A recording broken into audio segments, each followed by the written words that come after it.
Listen to me. If there was a wise man who would ever think of this, they would say in order to be superior to the man, you've got to be the man. For I am the man himself.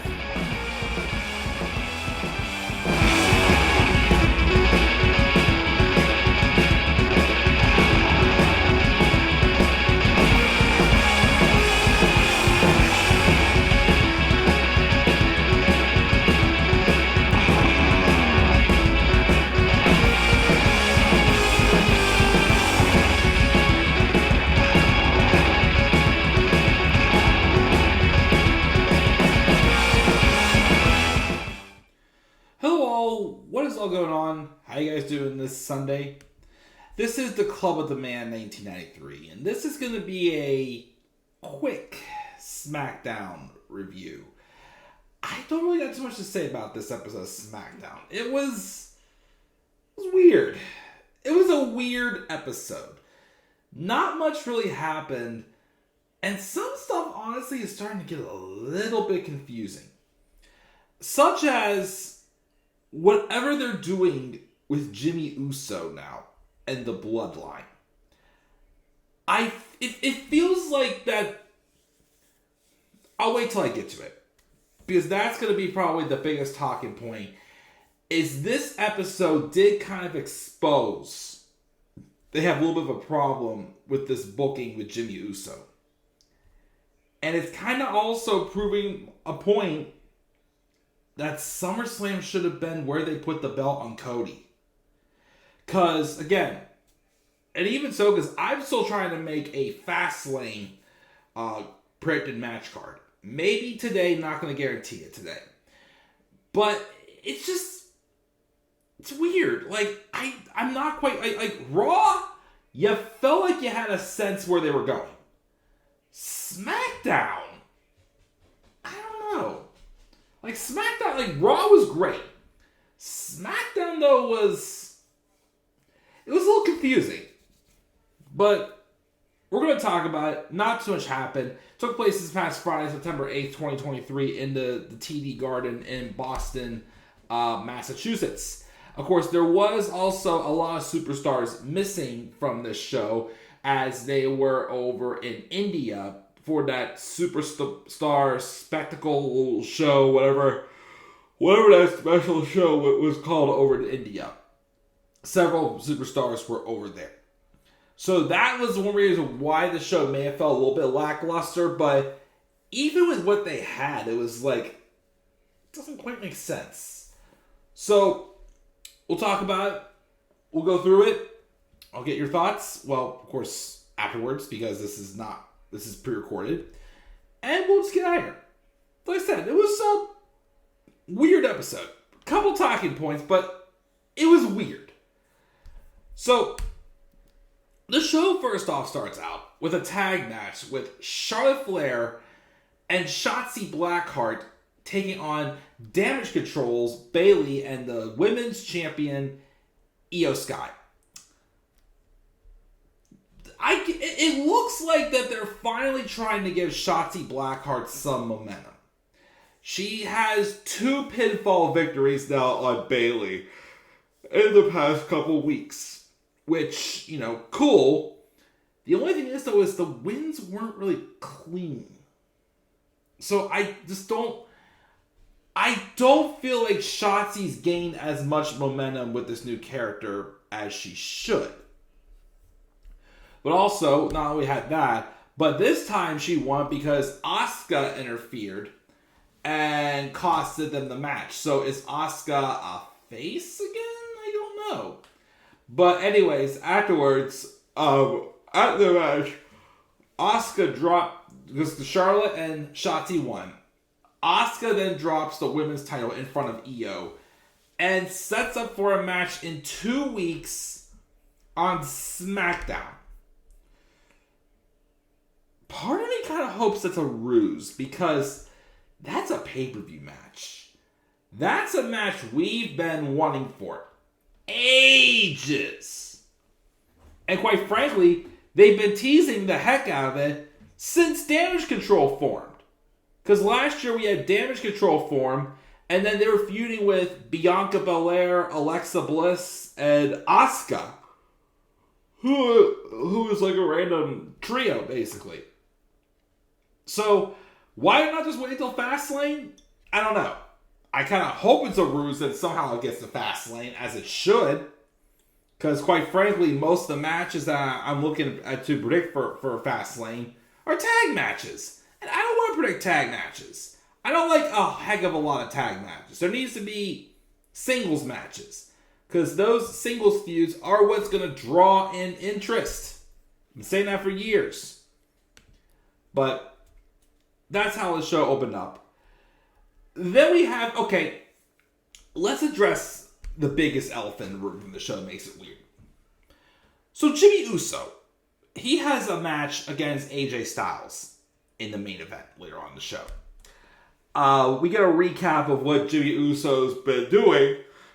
And then backstage, we had Jimmy roll up to Paul Heyman saying, after all the bloodlines, after everything that the bloodline's done to him, even though, of course, they left him on a stretcher, he wants to know, what are they doing? Because he wants back in the bloodline. Heyman says that Solo and Roman aren't here, and technically, yes, you're not out, as Solo said last week. You're in, but there's in and there's in. And Jimmy isn't in until Roman says he is.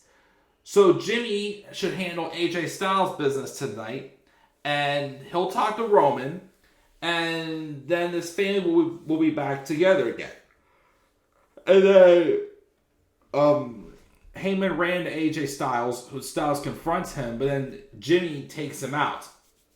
And then he calls Roman, well, that's what we're going to break, based probably to, put in a good word about Jimmy. I don't know. But it's weird because here's why I'm confused. Okay.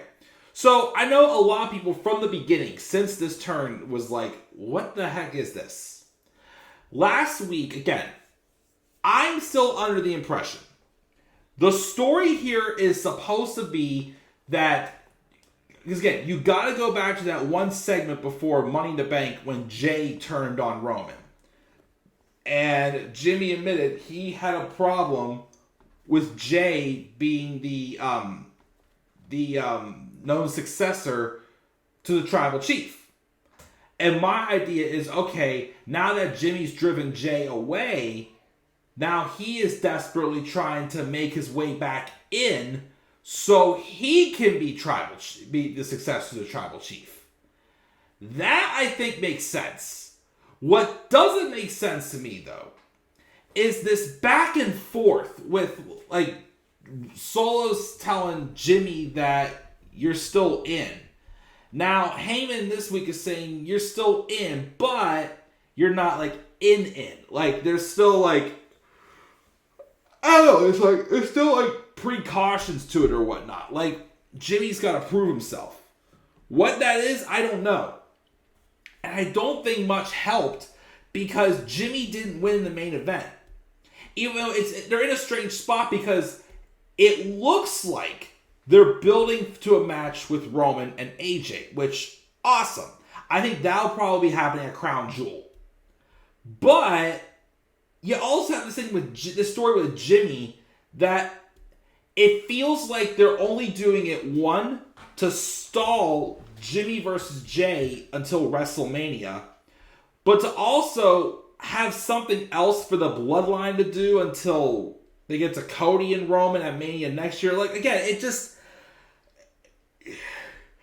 This is a problem where they hit. This is why I kept saying, like, when they realized they weren't going to do Cody and Roman at SummerSlam, it's like they probably should have then.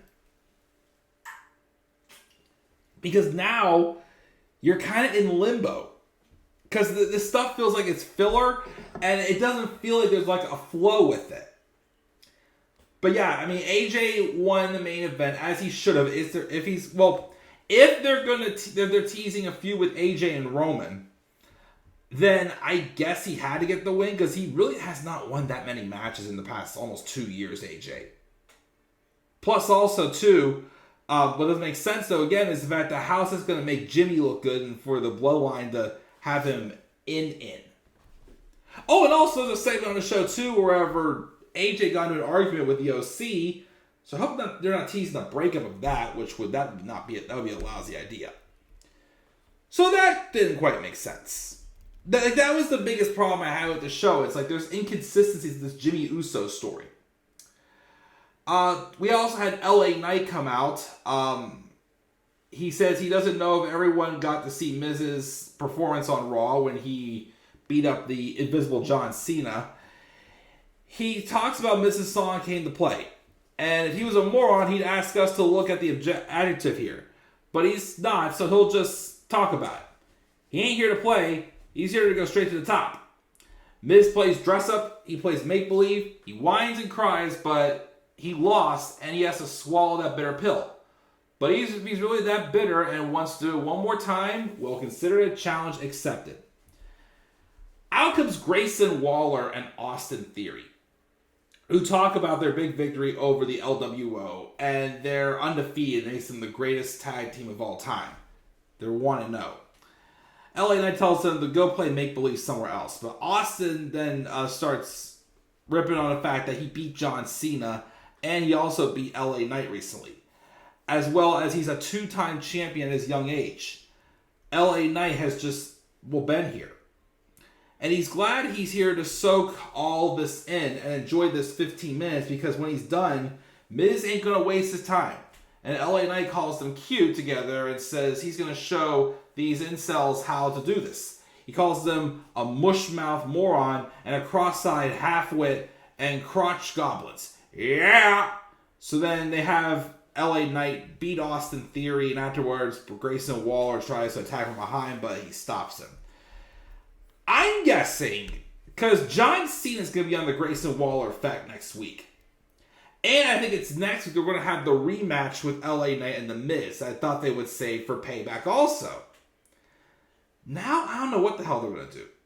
I thought maybe they'll do LA Knight and John Cena. Because Knight did say in this promo that he appreciates the respect for John Cena, but he doesn't need John Cena to be endorsing him. We already know how good he is. So, I don't know, again, they're going to do a match with John Cena and LA Knight. But then again, also, I know they're going to be doing a match with John Cena and Cody Rhodes, they're teasing. Which I can see maybe doing a crown jewel. So that's why I'm thinking, and the thing too is like, how is The Miz going to be involved in the pay-per-view match? Because people are saying they think it's going to be John Cena versus The Miz, which, no thank you. Now, if they did John Cena and LA Knight versus Austin Theory and Grayson Waller, though, that might be a little bit interesting because they're somewhat in a mini feud now. And also, John Cena kind of has his comeuppance to give on the person who's not gained a single thing since he lost to him at WrestleMania, Austin Theory. So that I see more likely happening at the next pay-per-view than LA Knight and John Cena.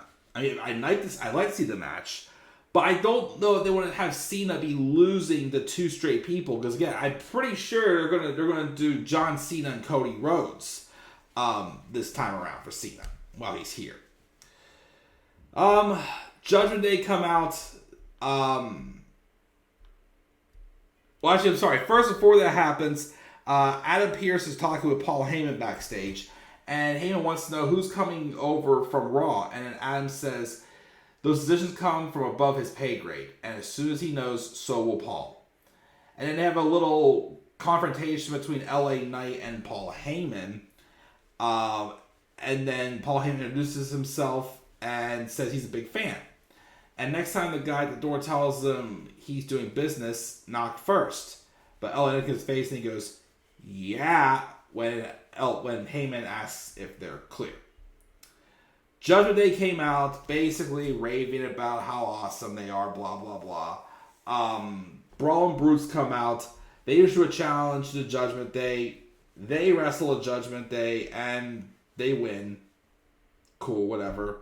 Afterwards, though, Bobby Lashley and the Street Profits, which I still don't know if they're faces or heels. I guess they're faces in this instance. Maybe they're just rolling with it because they're, even though they've acted kind of heelish, they were very popular over with the crowd, and it could be Hunter just rolling with it. But basically, they get into the ring and they basically just talk a little trash. Lashley says they're here to fight.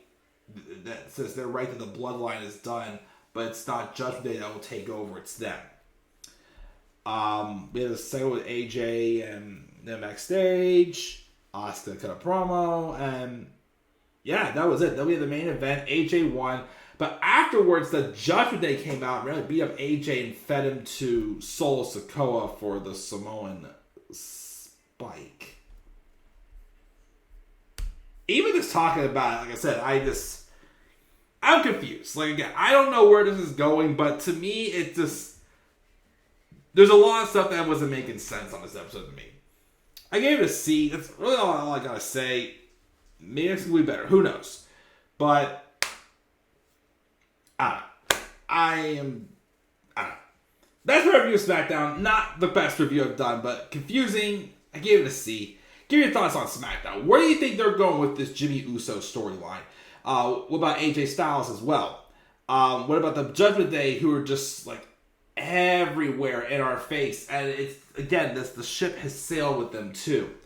Leave your guys' thoughts down in the comment section below. Slap a like on the video and subscribe for more content on my channel. Follow me on Twitter, The Club of the Man 1993. And on TikTok, Twitter is The Club of the Man 93. TikTok and Instagram, The Club of the Man 1993. And until then, guys, I'm checking out. I'll catch you guys all later. Also, make sure to watch my next recent episode 5, those 10 maps, for my Wolf Bell 1 Let's Play. And yeah, check it out. Catch y'all later. Do not forget, in order to be superior to the man, you've got to be the man. And for I am the man himself. Catch you guys all later. Peace out, everybody. I don't know. I can't think now. Goodbye. Peace.